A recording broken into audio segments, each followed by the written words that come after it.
Caoimhe, good morning to you.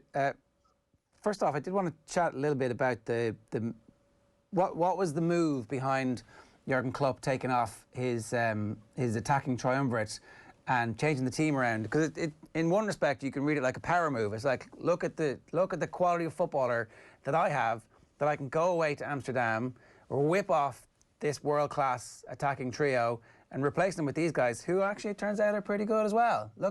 See my works, look at my power and dismay, whatever the rest of that Ozymandias line that I'm butchering is. Yeah, it did feel like a real show of strength, didn't it? I think it was, it took us all by surprise. I don't think anyone in history, maybe you'd have to look it up, have took off the front three and replaced them with three other players. I think with obviously what's happened to Virgil van Dijk, maybe Klopp sort of, trying to say, I'm going to look after my players moving forward in the season, which is something he's really good at. Obviously, injury worries are more of a concern for Liverpool now. But, to bring on the likes of Diogo Jota, Shaqiri and Minamino, I think just shows what kind of strength and depth Liverpool have now, and that hasn't always been the case.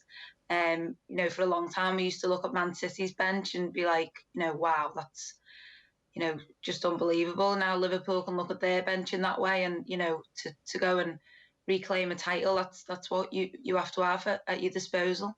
And is part of that to try and give everybody the sense of confidence that we don't have Virgil, that's grand. Look at the rest of you who are here, and I'm going to put responsibility on you now. Yeah, I think obviously he spoke after the game and said, Sadio Mane was playing with a dead leg, so that's why you're seeing him come off, and he was iced up after that. Not a major concern. I think players play through similar things like that all the time, but I think it was almost as if now we'll look forward to Sheffield United at the weekend, give those players that half an hour rest. And, it was quite interesting to see him do that. But I think, given a debut to the likes of young Reece Williams, who's just 19, he's, with Van Dijk being injured, he's one of the centre-back options. And then, obviously, what a show of strength as well from Fabinho, who's, is he even a defensive midfielder anymore? Because he's one of the best centre-backs I've seen after last night. That's a really interesting talking point. And I mentioned your piece at the top of the show where you went through the options to replace Van Dijk over the next little while. And I think you had Fabinho as your plan B at this point. On the evidence of last night, does he edge towards plan A? Do you know what? You'd think so, just because of his show and his display at Stamford Bridge as well, and that 2-0 win. He was just so competent. What I love about Fabinho is he just loves to tackle. He'll tackle anyone, anywhere. That's his nature, that's his game. That's probably a strong point. His positioning as well is something that is just defensively, minded, that he just knows where to be. I don't think you always get that, with other players, but then obviously we've got Joel Matip to come back in at the weekend. He had a bit of a tight hamstring, so he didn't travel with the squad to Amsterdam. So whether Klopp throws him back in at the weekend, we know Joel's strengths as well. He is a natural centre half, so it wouldn't be no great shock to see Fabinho return to the midfield, particularly with maybe Thiago, whether he's recovered fully from the little knock he took at Goodison Park. But it's going to be interesting.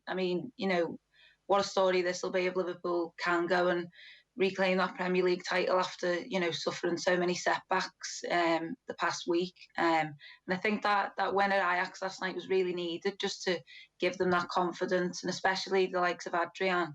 Alisson will hopefully be back before the end of the month, but I feel like that clean sheet was important to him as well, just, in sort of giving him that momentum going into important Premier League fixtures.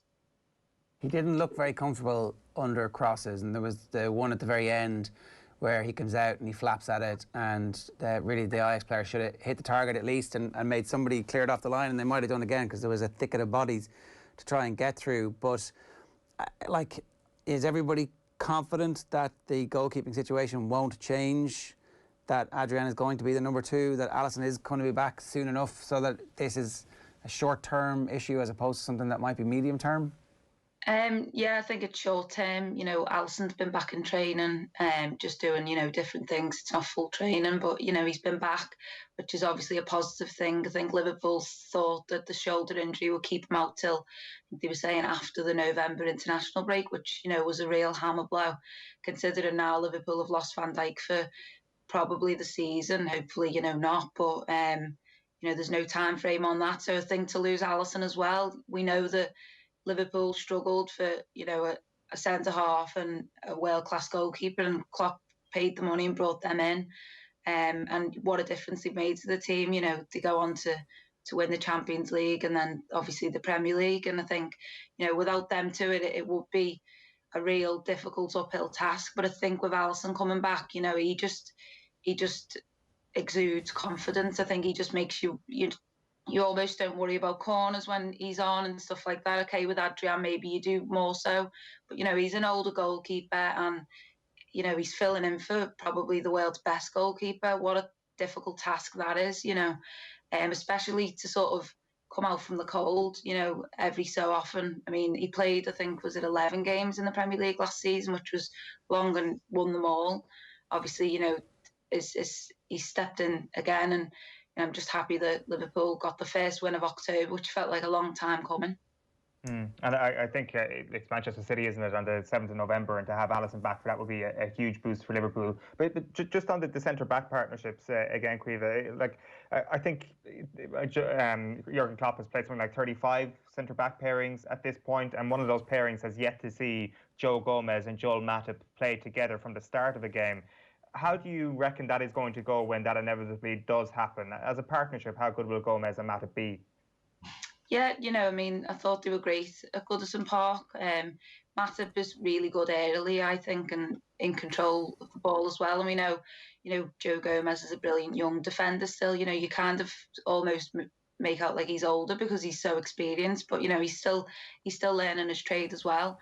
I think they've played together before, but obviously Gomez has been at right back, so they've never started a centre half together, which is, like you say there, Klopp's paired 35 different pairings together, and they've never been alongside each other. So, it will be interesting to see. But I don't know, it seems like this Liverpool team are a little bit angry about what happened to Van Dijk, and I feel like that's something that is almost driving them on now.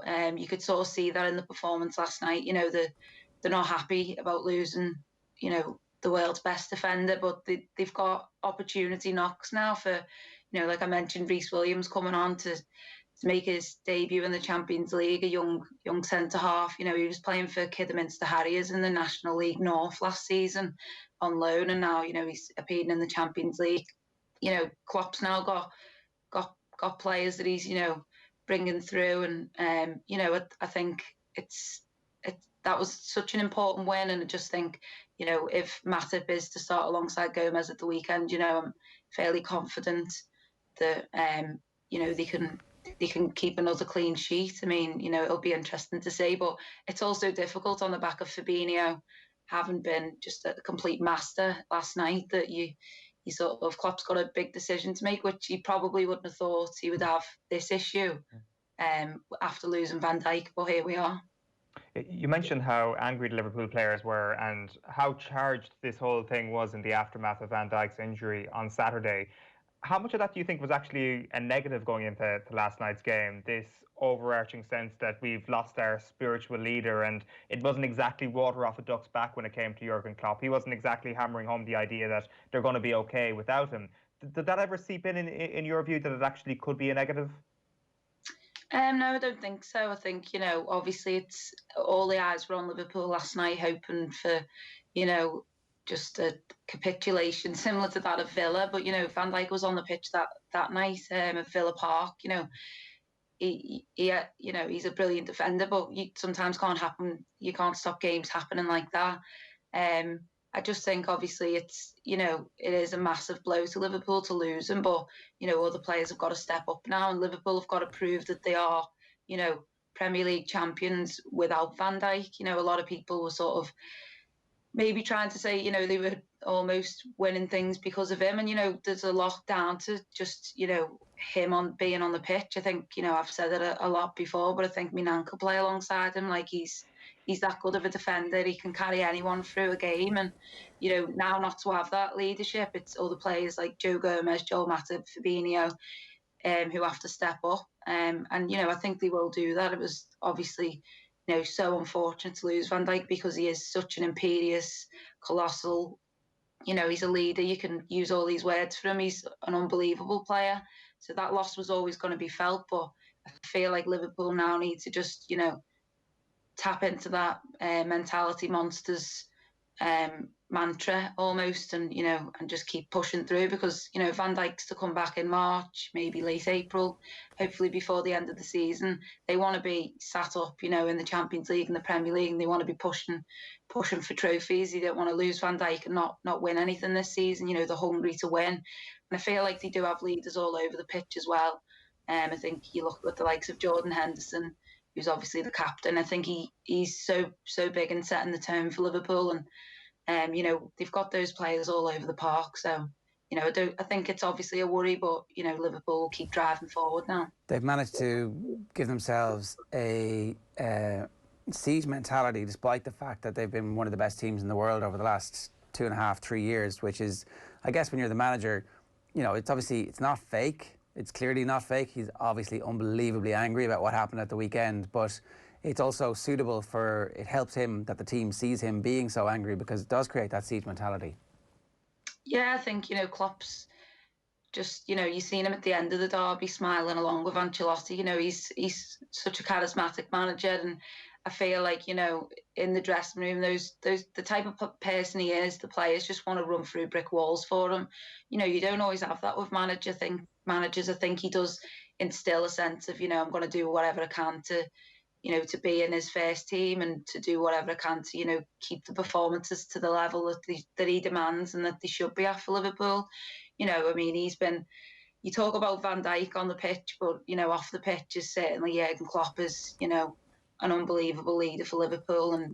And I think, that siege mentality you mentioned is it's just another layer to this, incredible sort of thinking which goes into Liverpool and what Jurgen Klopp has created. He's transformed this team from, nearly men to champions, and I think that'll only continue. This is something now that feels like Liverpool will use it to their advantage, which feels crazy because Van Dijk's out, but obviously now it feels like something they can get angry about, and Klopp will have them. Oh yeah.